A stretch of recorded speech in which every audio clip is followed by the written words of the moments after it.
la culture, qu'est-ce qui fait qu'un individu porte en lui une culture? En ce qui me concerne, en parlant de mon enfance aussi, ben, je me sens un enfant occitan dans le sens où je suis imprégné d'expressions, de mots qu'on utilise aussi, et je me rends compte en apprenant depuis quelques années l'occitan, en essayant de le parler, qu'en fait il y a énormément d'expressions et de mots qu'on utilisait couramment et qui sont directement occitans.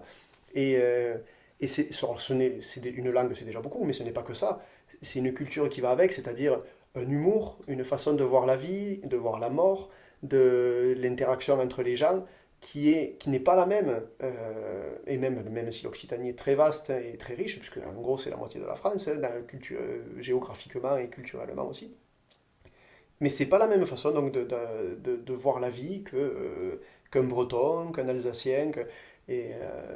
Et ça me passionne beaucoup. J'adore entendre un Breton parler de la Bretagne, de la culture bretonne, de, et, ou un Basque ou un Alsacien. Enfin, je trouve ça vraiment passionnant en fait. Passionnant de savoir on est porteur de cette richesse-là. C'est très précieux. C'est très très très précieux en fait.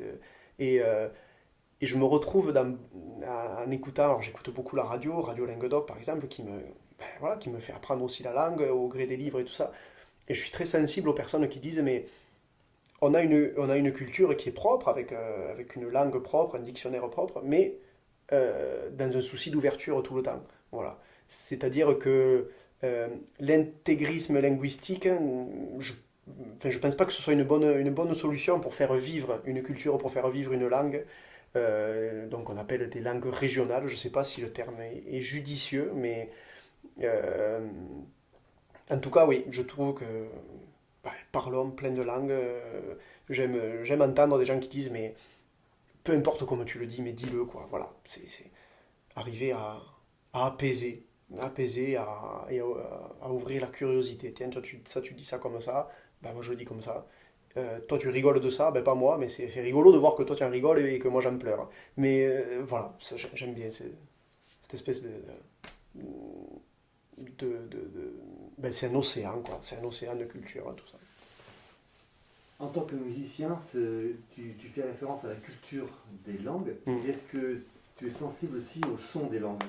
Ah bah oui, la musique des langues, bien sûr. J'ai un ami qui disait, mais souvent il remet en question la façon dont on apprend les langues étrangères à l'école. En France, il dit, mais on devrait d'abord commencer par la musique, et pour lui, c'est une grande partie du chemin qui est déjà parcouru lorsqu'on a la musique d'une langue. Et puis, ben, on en vient à parler des accents aussi, parce qu'évidemment, je n'ai jamais réussi à mettre un pied en dehors de l'Hérault sans qu'on me dise, ouh, toi tu viens du Sud.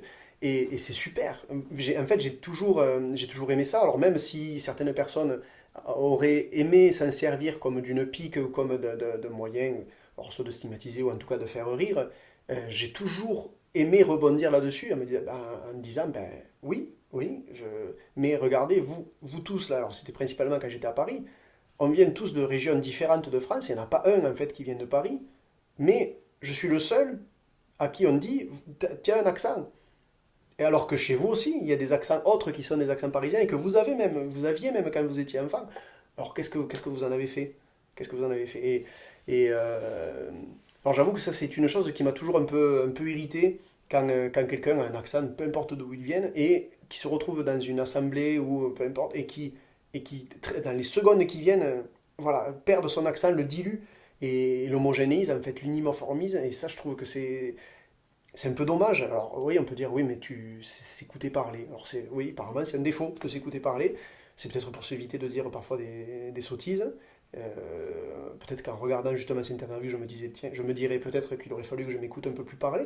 Mais en tout cas, ça c'est très intéressant, je trouve, l'accent, d'où vient l'accent, comment, par les parents, comment l'école, comment la télé aussi fait en sorte que les accents s'annihilent petit à petit.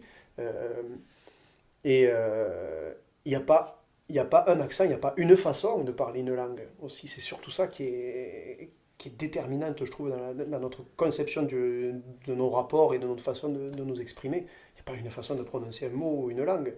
Euh, on peut dire, oui, peut-être que certaines façons de prononcer sont plus proches de ce qu'a voulu l'Académie française ou ce qu'a voulu l'évolution de la langue, mais enfin, voilà, en tout cas, aujourd'hui, je ne suis pas arrivé à comprendre que, il y avait une façon bien particulière, même si on dit, oui, plutôt dans le centre de la France, apparemment, ce sont eux qui prononcent le mieux les « les « a », les « on », les... Oh, d'accord, bah, au regard d'une évolution, mais pour le coup de la langue d'Oïl, et qui n'est pas forcément en lien avec la langue d'oc, qui, elle, a gardé ses racines latines très profondes et très ancrées aussi, donc, puisque nous sommes une langue en grande partie latine, même si elle est riche d'influences germaniques, celtiques, etc.